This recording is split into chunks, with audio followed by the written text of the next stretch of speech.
আপনারা যদি বাসায় এই ভাইরাল ভর্তাটা না করে থাকেন তাহলে আর দেরি না করে এক্ষুনি বানিয়ে ফেলুন এই ভাইরাল ভর্তাটা।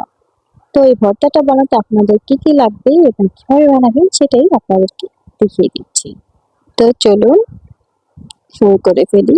প্রথমে আমাদের লাগবে আম, বেগুন, টমেটো এবং আলু। আর লাগবে ধনেপাতা কুচি, কাঁচামরিচ কুচি, পেঁয়াজ কুচি এবং আস্ত রসুন কোয়া। প্রথমে আমরা একটা ফ্রাই প্যান নিয়ে নিব এবং এটাতে আমরা তেল দিয়ে দেব অল্প করে। তারপর একে একে সব ভেজে নিব। টমেটো দিয়ে দিয়েছি এবং বেগুন দিয়ে দিয়েছি এবং এটা ভাজতে হবে মিডিয়াম টু লো আছে এবং ঢেকে দিতে হবে। তাহলে হবে কি এটা তাড়াতাড়ি সিদ্ধ হয়ে যাবে। এটা আমার হয়ে গিয়েছে, তুলে নিচ্ছি। আরো কিছু রয়েছে এবং সেগুলো দিয়ে দিচ্ছি।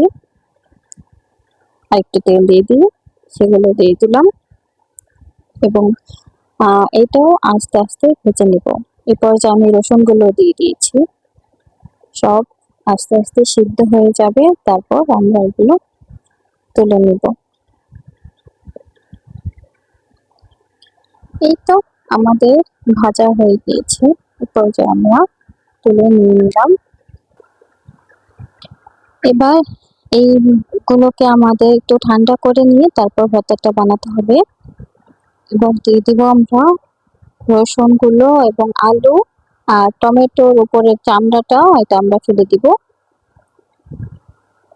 তারপর বেগুনটা দিয়ে দিলাম আর পেঁয়াজ কুচি, কাঁচামরিচ কুচি, সামান্য লবণটা আপনারা আপনাদের স্বাদ অনুযায়ী দিবেন। প্রথমে পেঁয়াজটা এইভাবে একটু মেখে নিই, তারপর আমি সবগুলো মাখছি। ধনেপাতাটাও দিয়ে দিয়েছি। তারপর মাখা হয়ে গেলে পর্যায়ে দিয়ে দেবো আমরা সরিষার তেল এবং এর স্বাদটা বাড়িয়ে দেয় সরিষার তেল। আমাদের ভর্তাটা হয়ে গিয়েছে। আপনারা এই ভর্তাটা অবশ্যই বাসায় ট্রাই করে আমাকে জানাবেন কেমন হলো। ভিডিওটা ভালো লাগলে অবশ্যই একটা লাইক করে দেবেন এবং কমেন্ট করে জানাবেন কেমন হয়েছে। সবাই ভালো থাকবেন, সুস্থ থাকবেন। আল্লাহ হাফেজ।